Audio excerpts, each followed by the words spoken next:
Hi, welcome to the director's cut of the hiking videos that I made this summer. I will be talking through some of the behind the scenes and other things that I didn't get to include in the video. Let's go. This is day 39, and it is the last full day hiking the slide, as well as our, I think on this day, I was really hoping to try to do 36 miles to get all the way into town, and I think we had most of the day on dirt, so it was fairly reasonable, I think, to be able to do 36 miles, and we were on pace for it, but then once we started hitting snow at the end of the day, it just was, everything's out the window.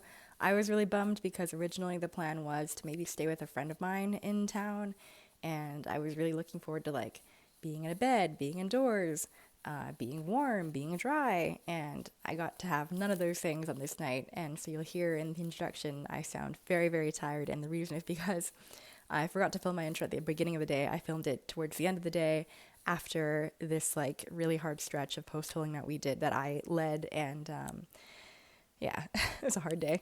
Okay. Today is day 39, hiking the Continental Divide Trail and Great Divide Trail combined. We did some big climbs today in dirt, and Slide always stalks just a few lengths behind me and then stops. This was so funny. Like every time we did these big climbs, because Slide is a faster climber than I am, and so he would just like start behind me and then eventually catch me. And before he caught me, he would stop to stretch and wait for me to like get a little bit ahead again. And I remember telling him like, I think you should just go ahead. Like don't feel like you need to keep at my pace. And he's like, no, I'd prefer to know where you are. And I think it was because of the prior day when he had waited 50 minutes for me taking a nap at the top while I slowly climbed up. I think he was just a little like, oh, I don't want to just leave her like that. And what else did I want to say? Oh, and then because sometimes pretty much always hiked behind me, especially in the dirt, because he didn't want to get so far ahead of me that, he would lose me entirely. So he hiked behind me in the dirt, but I remember sometimes I was like, I really need to like pull off to pee, and I keep trying to get a little bit ahead of him and like lose him. And I was like, okay, maybe now I have time to pee. But then he would come up again, and I'd be like, no, I need to. Can you just go ahead of me? That is a problem with not hiking alone.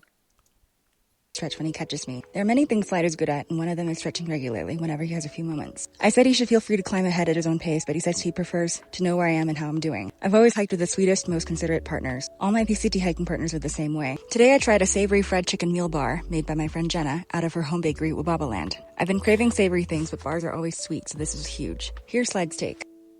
I just ate a Snickers. It's gonna take a second for the flavor to hit me. Okay. The Snickers flavor. Yeah? I like it. I also tried her I love that clip of Slide eating the bar. I think it's so funny. I think at this point I was feeling really grateful to have had a hiking partner through this section, and so, coming from my parents and from a long lineage of people, the way that you share that kind of love is with food. And so I was constantly trying to give him the best food that I had, including whatever, goodies, treats that my friend Jenna had sent me. I was like, have some of this, have some of this, have some of this. Niçoise bowl, which is very good. We only had 36 miles to the pass, so we were hopeful we can get it done. Oh, right. I remember this is the first time that I think I hiked while walking. So when Slide and I were hiking together, he likes to cook a lunch, I think. Did he cook lunches? I think he cooked lunches or he like made lunches and sat and ate a lunch for 30, 45 minutes. But because I typically hike slower, I would just like do everything while I was moving in order to make sure that I was getting the mileage in. Hiking with Slide, though, he would start eating lunch and then I would meet him and then stop and eat lunch with him, or we would take a lunch break together. But on this day, I was so determined to get into town that I was like, no lunch break today. We're just gonna go for it. And so I made my lunch here, soaked it, and then I ate it while I was hiking the dirt, which is a good skill because I ended up doing that later on in grizzly country as well when I didn't want to stop to eat dinner. By dinner time and get into town to eat. I made plans to stay with a local friend, but the patchy snow at elevation should have been a warning. Less than 9 miles to Monarch Pass, where we would have met my friend. We hit continue. Yeah, so you can see it's starting to get deeper here, and I think Slide is setting the track here, so you're just kind of walking, and every single step that you're taking, you're falling through, which is very, very tiring. And I don't know how many miles we did that for, but it was I think I remember telling my friend at some point, like, oh, I think we might be in kind of late. Oh, I think it's going to be 7, 8, 9, like just slowly pushing back the time for when we would probably get to the pass. And I felt bad because he had like driven out quite a distance to meet me at the pass and take me to town. But yeah, we weren't going to make it. Fields of snow with deep post holing. We had to call it less than 7 miles to the pass. Luckily, there's a lean-to shelter here. There were already 2 hikers camped here, so we squeezed. Yeah. So if we hadn't found that lean-to shelter, we would have had to camp in the snow, and it was also raining that night, so we would have had to set up tarps in the snow. And yeah, I'm glad that that lean-to shelter was there. But hilariously, like I can't believe that we actually saw 2 hikers there because there was really nobody else out there. I think the day prior we had seen